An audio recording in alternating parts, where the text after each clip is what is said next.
moléculas de oxígeno difunden a la sangre, 100 menos 100, ¿cuánto es? ¿Por qué no es 0? Porque hay oxígeno que se está consumiendo en la sangre. Ok, explíqueme eso mejor, Alejandro. O sea, que digamos, el oxígeno que está digamos, dentro del... Primero, hay oxígeno que se utiliza en los nanocitos, hay oxígeno que se utiliza, digamos, en el endotelio, hay oxígeno que se utiliza en el endocardio, etc. O sea, hay consumo intraarterial. Entonces, ¿dónde toman ustedes los gases arteriales? Antes de llegar al atrio derecho. Entonces ya esa sangre recorrió mucho camino, ya se gastó.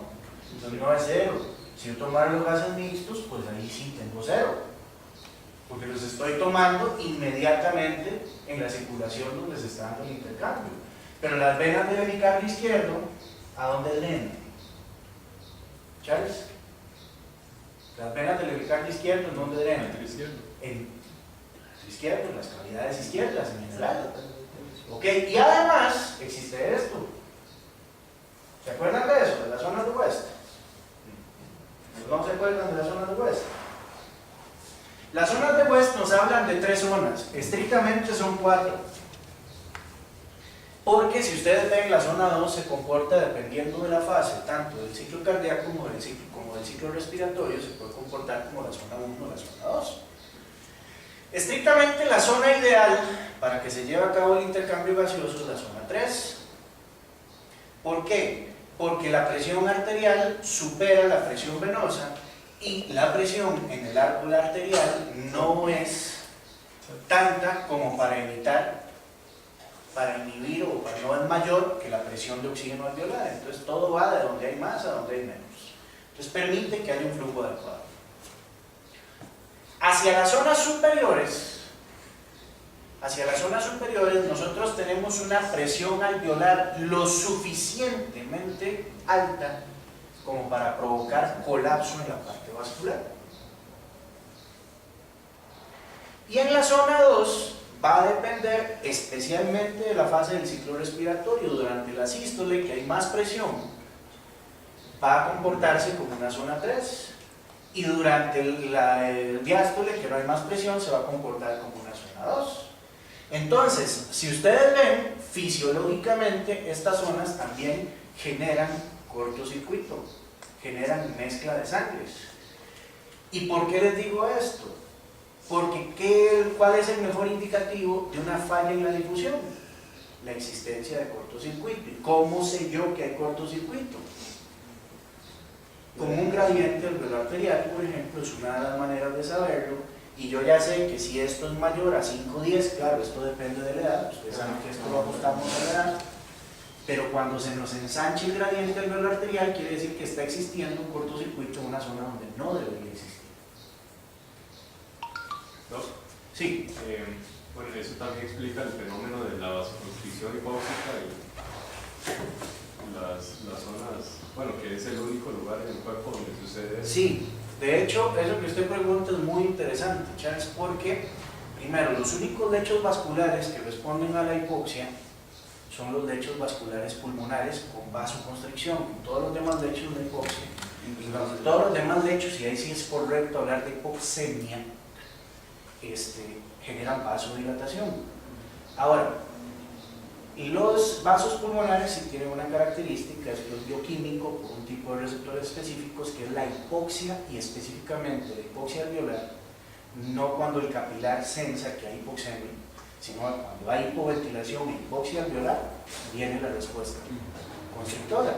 Y sí, eso explica por qué cuando hay hipoxia en ciertos capilares, por eso la placa de ayer de falla cardíaca que nos pusieron en la charla, usted veía la cefalización de flujo. Porque ¿dónde está la hipoxia? ¿Dónde está el agua? Entonces esos alveolos están llenos de agua, hay hipoxia, hay constricción, para no desperdiciar flujo sanguíneo en un alveolo que no va a oxigenar, y se envía para arriba, y van apareciendo todas las características típicas de la falla cardíaca. ¿Sí? Eso lo explica también. Pregunta, sí. En general en el pulmón, estas zonas de West, la zona más apical es la 1, 2 y 3. 1, 2 y en general o sea, lo pueden decir fisiológicamente. Eso es fisiológico, sí. Eso también explica por qué el TB agarra para arriba. Bueno, el TB en realidad depende del tipo de infección, si es primoinfección o infección secundaria. Por ejemplo, la primoinfección, ¿dónde es más frecuente? Tercio medio. Poco de. Tercio medio o más, es más algo apical, la primoinfección. La primoinfección es más apical, la reactivación es más frecuente en las bases. ¿Okay? Y eso sí, en realidad eso obedece a que hay más ahí en el ápice superior, por una de las 4 grandes fuerzas que mueven el universo. El agua se va para abajo por gravedad. Saben que son 4, no son 5. Y el amor no cuenta. ¿Está bien? El amor no cuenta. Si están cansados, podemos parar un tirito. Nada más dejen de terminar el concepto y seguimos. ¿Cómo? La concentración de oxígeno arterial la obtenemos directamente medida con gases arteriales. Pero la concentración de oxígeno alveolar, ¿cómo la obtenemos? Tenemos, para calcular el gradiente, tenemos que restar la concentración de oxígeno alveolar menos la concentración de oxígeno arterial. ¿Cómo se puede obtener eso?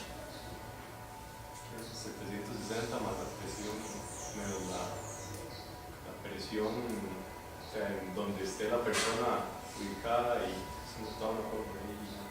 Entonces, 760 es la presión total, entonces por el 21% que es el porcentaje. Lo que pasa ¿Y es eso que qué es? acuérdese que usted por cada realidad, no es del todo cierto, porque usted en realidad siempre mete volumen de aire, o sea, usted mete en cada respiración aire que está en un espacio muerto, que termina siendo Menos. exacto, entonces menos. La ecuación creo que también Presión de agua.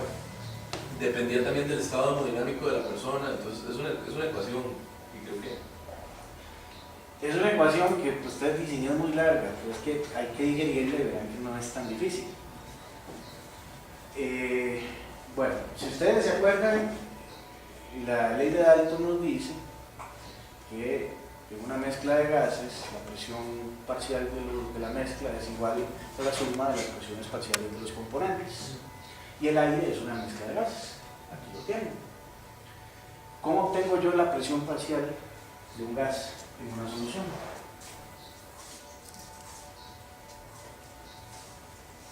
¿Cómo se obtiene? Charlie, llegó con ganas. No tengo tantas. Charlie, llegó con ganas. Usted está hablando hoy. Ya, un descansito de bateo. La presión parcial de un gas nosotros la obtenemos multiplicando su fracción inspirada por la presión parcial de todo el gas. Entonces, ¿cuál es la fracción inspirada del oxígeno en el aire?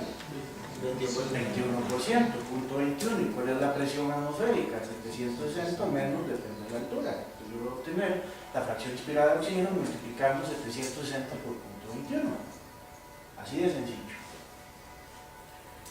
¿Y de dónde nosotros obtenemos el oxígeno que respiramos? Pues del aire. Entonces la composición va a ser exactamente la misma. Lo que pasa es que en el alveolo hay otro elemento más que no hay en el aire, que es el CO2. Entonces a eso le tengo que restar la presión parcial de CO2. Que la presión parcial de CO2, que básicamente, sí, si tuviéramos un camnógrafo sería lo ideal, pero ustedes saben que lo que varía es 0.2, 0.3 milímetros de mercurio usando los gases. Entonces va esto teniendo sentido. Entonces presión atmosférica 760 o 660 por 0.21 menos lo que tenga de presión parcial del CO2. ¿Ven qué sencillo? ¿Sí me van entendiendo? Ok, ahora al 760, 665, lo que ustedes quieran, tenemos que hacerle una resta porque existe otra presión parcial en la vía aérea, que es la presión parcial del vapor de agua, que esa es una constante, que son 47 milímetros de mercurio. Por eso nosotros hablamos de 760 menos 47. ¿Qué es lo que hace el vapor de agua en la vía aérea? Enfriar el aire. En condiciones, calentar el aire, perdón, en condiciones extremas suele enfriar el aire, pero ya tiene que ser ciertas situaciones. Pero usualmente lo que hace es calentar el aire.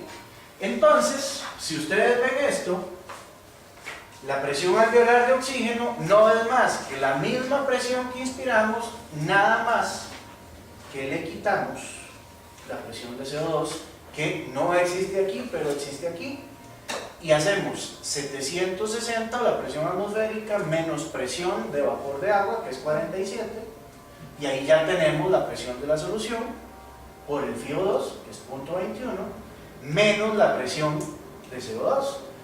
Y me dicen ustedes, doctor, pero no hay que dividirlo entre el cociente respiratorio. Claro, pero le dijimos que nosotros usamos 1, y cualquier cosa entre 1, no usamos 0.8 ni 0.2, usamos 1. Entonces, 760 menos 47 por 0.21 entre 40, menos 40, perdón. El 0.8 olviden, usamos 1. Porque 5 entre 5 era 1. Ahora sí, una vez que tenemos esto, nos da una PaO2 de 100. Y resulta que la PaO2 que tomamos en los gases nos dio 92. Entonces PaO2 es 100, la diferencia anterior a oxígeno es 100 menos 92, hay que ir los 8. El gradiente del material no está ensanchado.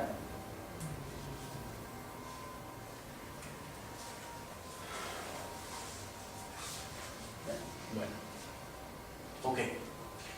Esto es más o menos para que ustedes vean cómo varía un poquito la presión alveolar del oxígeno con base en la variación de la FiO2, que puede ser más del 100%.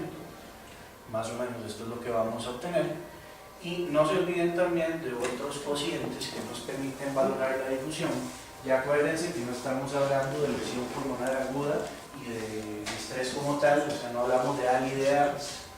Ya eso cambió hace tiempo, pero sí sigue siendo válido porque esto es lo que define la lesión moderada y esto es lo que define la lesión severa de la nueva clasificación. Pero ya no es tan nueva, fue como en 2012, ¿verdad? Si no me equivoco, de la nueva clasificación de pulmón lesional, pero sigue siendo válido para que lo utilicemos. Y también tenemos este otro cociente que si es menor al 75% indica trastorno de difusión por mucho. Y esto, ténganlo ahí. Tenganlo ahí estándar. ¿De dónde sacó el 0.75?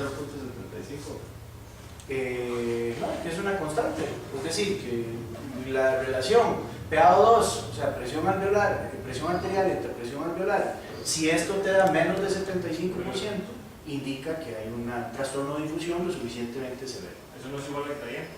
No, porque el gradiente es una resta, no es igual al gradiente.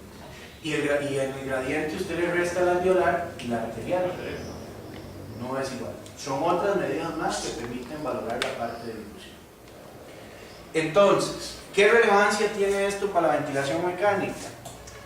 Que si esto está jodido, yo puedo poner al paciente a ventilar en un pulmón que no voy a lograr mucho. Entonces, ¿qué hace la ventilación mecánica? La ventilación mecánica trata de trabajar con el poco de pulmón que hay sano para darnos tiempo mientras va resolviendo el pulmón que se está enfrentando a esta situación. Ok, paremos un ratito, ¿les parece? O seguimos. Que ya veo caras de sueño. Llevamos exactamente 1 hora y 6 minutos hablando. ¿Qué les parece? Bueno, llevo. Sí, así.